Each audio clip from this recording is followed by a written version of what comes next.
You have problems focusing? Hey, this is Michael with Aimed Intentions. Today I wanted to talk about how you can optimize your ability to focus. It's something that we can all struggle with, so let's get into it. Focus, practical steps to improve your concentration and get more done. Improving focus requires small intentional actions. Use these techniques to strengthen your attention and boost productivity. All right. I like the way this is laid out here. 4 components here: mindset, environment, techniques, energy. So let's start with the mindset. Start your day with clear intention. Reframe distractions as challenges to overcome. Focus on progress, not perfection. Accept that deep work requires patience and practice. Visualize completing tasks to stay engaged. So a lot of this is obviously mindset development, but it's reframing challenges to be opportunities. Yesterday, I did not feel like working out. I really just did not. Um, it was one of those days where I just wasn't moving well, but I used the opportunities that if it's not the best workout, we could it's still an opportunity for me to take a step forward. And that's afterwards I felt great. So, you're never gonna hit home runs. It's okay to get to first base. Yeah. All right. So the next part is energy. Get enough sleep to improve cognitive function. Stay hydrated and eat foods that support brain health. Move your body regularly to reduce mental fatigue. Avoid multitasking to keep your mindset sharp. Schedule deep work during peak energy hours. Yeah, this is great. To that last point, there's a reason why I tend to enjoy doing these streams in the morning, but I also do a lot of my work in the morning. I'm a morning person, and I know that I'm most productive pretty much in the morning hours before 11 a.m. And then I kind of just dwindle throughout the day. So the morning is whenever I get a lot done. So I tend to make it possible for me to get work done during that time. So I either wake up before the rest of the family and get, certain deep work tasks done and get in a workout, which is important for me. Or whenever I need childcare, I schedule my nanny for the morning whenever I'm not clinically working. Avoid multitask. I mean, multitasking is the biggest facade. I used to think that it was the end all be all in getting stuff done, but it really isn't. I found that with multitasking, it just makes you less efficient in any one activity. What I would suggest is to make a list of objectives you need to accomplish and prioritize them and do them stepwise. Boom, boom, boom, boom. And there's a lot here about physical health. And I believe I've covered a sleep hygiene video, but I might not have. I have a handout from one of the psychiatrists with whom I work on improving sleep hygiene. And I ought to get that out to y'all. In fact, while we're here, let me just make a note of it because I think that'd be great. That's not it. I'll have to find it. Okay. Environment.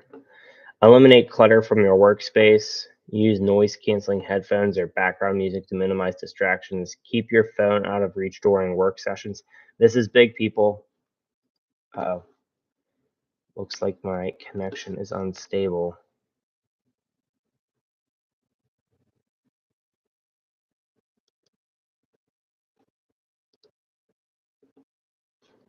Are we back? I think my connection just went out. Let me just check this stream.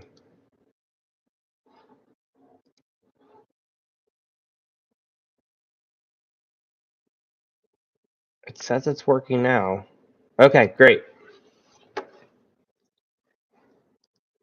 Let's go back to environment here. Eliminate unnecessary clutter from your workspace. Use noise canceling headphones. I was talking about keeping the phone out of reach. I mean, there's great on the I have Apple products. So if you have Apple, there's a way to turn on focus sessions so that no one bothers you. You can even do that with some of your social media. Uh, I also just move it to other rooms sometimes. I mean, unfortunately, I have it right here next to me because I need to make sure that my son doesn't wake up. And if he does, I'll have to end the stream, and that's okay. Work in a location with minimal interruptions. I talked about why my office is up here in this workout space. The way my house is set up, this is kind of separate from the rest of the house, and my son can't hear me. There's no distractions in the kitchen, and it's just my dome of productivity. Maybe I should call it a tower because it's on the second floor. Tower of productivity. All right, techniques. Use the Pomodoro technique to focus on work, to work in focus sprints. The Pomodoro technique, which I am familiar with,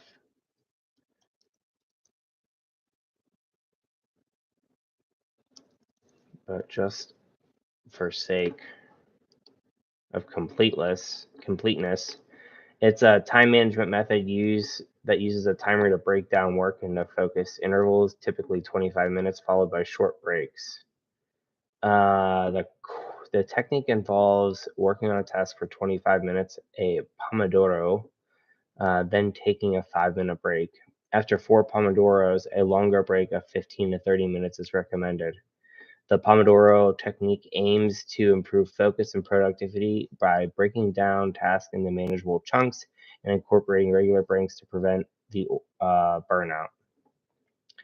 It was developed by Francisco Cirillo, who used a tomato-shaped kitchen timer. Uh, okay, cool. And they have a nice little pictograph here.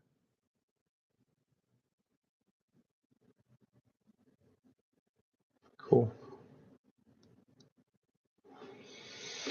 Batch similar tasks together to maintain momentum. So whenever I'm working on my short-term rental business, I will do tasks related to that uh, versus my research for work intermixed in there. So I kind of do things from certain domains at the same, not at the same time, but in batches, rather than let me do something for the hospital, let me do something for my short-term rental business, let me do something for aimed intentions, let me cut the grass. I try to make my days centered around certain domains in my life. Set a single priority for the day and complete it first. I do that with the monk manual. I've showed it before. But with that, I have a number one priority of things that I need to accomplish in the day. Take structured breaks, make it to do. Yeah, that's all great. Wheel of Focus here by Shuren Samarchian. Sorry for butchering your name. Sorry. We will give it a repost here. Yeah. Okay, that was great. So those are some methods on how to focus. I think one of my next videos, I'm going to go through some of these reads with Ravi and break down some of these books. I posted this on my shorts feed the other day. 6 things mentally strong people do. They move on. They don't waste time feeling sorry for themselves. They embrace change. They welcome challenges. They stay happy. They don't waste energy on things they can't control. They are kind, fair, and unafraid to speak up. They are willing to take calculated risks. They celebrate other people's success and don't resent that success. I mean, this is kind of a great follow up to my last video on how to be confident. These are definable characteristics of uh, people with mentally strong minds.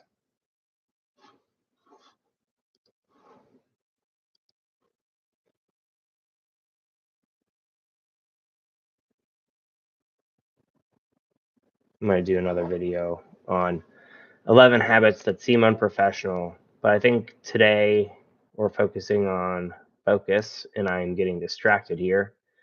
And let's see if there's anything immediately available that I can help you with.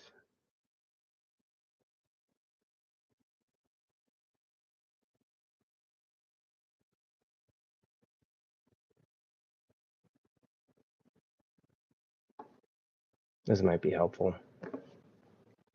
Whenever you're trying to focus, some of the things that you need to work on are making better decisions. So if you decisive in how to make decisions and do it with conviction, it can help you stay focused because you're not having that wasted time. So Kevin Box here for Fuel Your Growth has a decision matrix cheat sheet for next level leaders, and you can study it to 10x your decision speed, which is cool. The MOSCOW method, used for project management and helping teams to categorize tasks on importance and urgencies. The must-haves, the should-haves, the could-haves, the will-not-haves. This is a four-step approach to prioritizing which project requirements provide the best return on investment. Okay. This can be applied to personal life. Here are the things that I must have. Here are the things I should have. Here are the things I could have. And here's the things I would not have related to a project. The rational decision-making process involves a logical step-by-step approach to decision making based on data and analysis. First, you identify the problem, then you establish the decision criteria, weigh the decisions, generate alternatives, evaluate alternatives, select the best alternatives. It's a systematic and logical approach leading to more informed and effective decision making. It minimizes emotional bias, which is important, and ensures all options are considered. The six thinking hats uses to encourage teams to think more deeply and critically about the problems and decisions. It is used to encourage comprehensive and diverse thinking by separating thinking into six distinct modes. Okay, so the white hat is data, facts, and information known or needed. The red hat, feelings, hunches, instincts. Yellow hat's values and benefits. Black hat, difficulties, potential problems, why something might not work. The blue hat is managing processes, next steps, and action plans, and the green hat is for creativity. Guys, I have a great video on how to do a SWOT analysis on yourself. It's also part of my potential energy planner. You can do this in your personal life. I've talked about it before. If you go to my YouTube page and search SWOT, a video should pop up. The Delphi method. It's a quantitative. Oh, this seems complex. Okay. The qualitative and quantitative perspective tool consisting of aggregation of opinions. It is a systematic method of formal questionnaire interrogation using intuitive judgment and knowledge of a panel which is geographically dispersed, used to make predictions by expressing rational opinions on questions where there is no absolute answer. That I have to go through that one again. Um, Comment in the video if you have any use of the Delphi method or can help the community out more. And the intuitive decision making model. It's a sophisticated approach where managers rely on their experience and expertise to make decisions. Initially, it might seem like it based on a gut feeling, but it's actually a process where intuition is shaped by years of experience, knowledge, and insider. I mean, this might be better for later on in life. For those of you just getting started out, I think I would start with the top four boxes here. Whenever you're using tools to improve your decision making so that you don't have as much unproductive time in your life and you can then dedicate that to focusing. I think that was a good tool.